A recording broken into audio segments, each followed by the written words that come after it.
Hello my VR enthusiasts, I hope you are all doing well. Today is my first VR news video and we are starting with some good stuff. Meta launches a monthly VR game subscription service for the Quest. Rec Room Junior accounts returns the Quest due to Meta lowering the minimum age to 10. Sony's full body tracking system Mokopi is launching and we might have a new Rockstar VR game coming. And much more. So, let's begin, shall we? Y'all know about the PlayStation Plus, right? A monthly subscription that allows you to get access to online multiplayer and also give you multiple games a month for free. Well, Meta is launching something very similar, the Meta Quest Plus, priced at $8 per month, or $60 annually.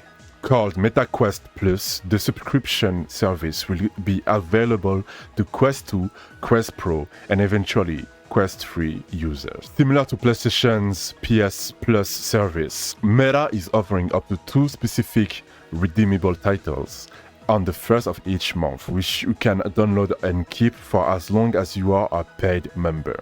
The service is kicking off in July with Cloudhead games, Physical Action Rhythm FPS Pistol Whip, and the nostalgia-filled arcade adventure Pixel Ripped 1995. I think this will give owners of the Quest line of product more incentive to play new interesting games. Because let's be clear, most VR users don't play a lot of different games. They'll play the most popular ones and keep it that way. With the Meta Quest Plus, less popular games will get some shine, and that's a good thing for the whole industry.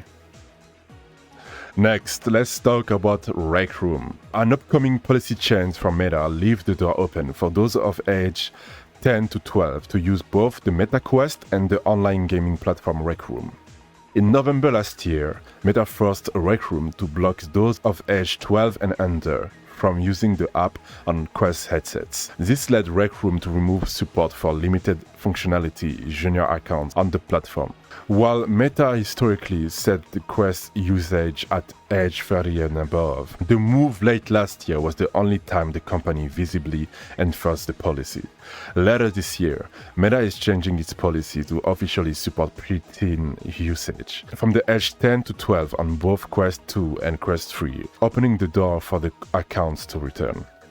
Alright, me personally, I would only allow 16 years old to access a VR headset, especially because of free games like VR Chat. Because you have some very dangerous people over there that can affect those kids. But I know it's not realistic. Meta needs to make their money. And without parents buying headsets for their kids, sales for the whole VR industry wouldn't be as good as it is now. Let's be honest. Now let's see what's going on with Rockstar. A voice actor resume may suggest Rockstar could be developing a new VR project. First spotted across Reddit and etc., this highlighted the resume of actor Mikhail Ursu. Sorry if I butchered the name. Primarily a film actor. Ursu's credit also includes Wanderer VR and a named Borderlands project, Silent Hill Ascension, and an Elton John VR promo. Under a VR section, his resume previously mentioned an undisclosed Rockstar game. However, that's since been removed after this entry was spotted. Following 2017 LA Noire, the VR case files, HTC told Upload VR that Rockstar wasn't done with VR yet. And in 2020, Rockstar was hiring for a new AAA open world title in VR. Now, a AAA open world from Rockstar would be huge, especially if it's made for PC VR. Maybe a GTA specifically made for VR? If that's the case, sign me up. Sign me up. No way I'm gonna miss that. No freaking way. Now on some Sony news. Sony's full-body tracking system Mokopi, which is compatible with VRChat and Quest headsets, is launching in the United States. The Mokopi trackers come as a set for full-body tracking at $450, available to purchase now via Sony's online stores. The set ships to buyers in the United States starting July 13, and the 6 color-coded MIU-based sensors come in in a charging case. In my opinion, new, non-expensive, then again, 450 is not cheap by any means, but if you want full body tracking, that's one of the cheaper options. A new, non-expensive full body tracking alternative is always appreciated. We'll see how good it is after some YouTuber try it out and give us a review of it. I'm looking forward to it. I'm looking at you, Frill. I'm looking at you, Frill Seeker. I need that video. Also, something very interesting. The project to get PSVR2 working as a PC VR headset got Steam VR output working by using extra hardware. PSVR2 can work as a PC VR headset now, technically, but not with tracking and not with specific custom hardware that hasn't been designed yet, and no company has yet announced an intention to produce. IVRY says, and I quote, "Today was the first step." It would be nice, it would be very nice if we get the PSVR2 to work as a PC VR headset. Like, I know people are capable of it. I know it's gonna happen in the future.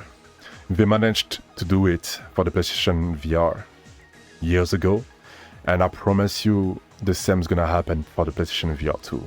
They have the talent. Moving on to some game news. Among Us VR is adding the Polus Point map on July 27 with an open beta available before launch.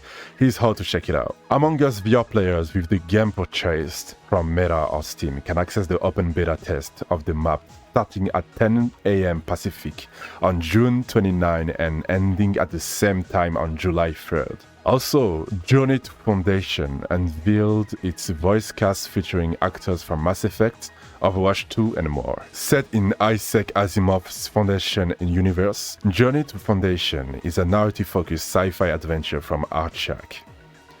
Players will embark on a clandestine mission as an Agent Ward, a spy sent to the edge of the Galactic Empire to infiltrate a group of deserters, only to uncover a dire truth that could change the course of history. You will fight for the empire that Harry Seldon has predicted will collapse into a 30,000 years of anarchy. Or will you defect to the Foundation and help them build a new cradle for humanity?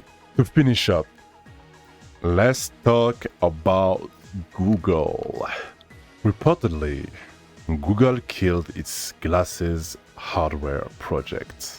Business Insider's huge Langley sites, 3 people familiar with the matter, are saying the hardware, which resembled standard glasses, was cancelled earlier this year amid the massive layoffs at Google and the departure of Google's AR and VR chief, Clay Bavor. Langley's report cites Google employees as saying the Samsung partnership was a direct response to fears of what Apple was working on, and cites a person familiar with the plan as saying Google hopes to work with other manufacturers too. It's a shame that Google cancelled the project, but this team up with Samsung is very interesting. I'm looking forward to what they have in store for us.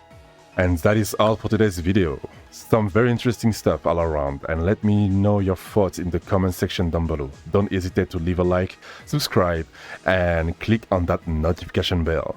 I'm Shonen, I hope to see you all in the next video.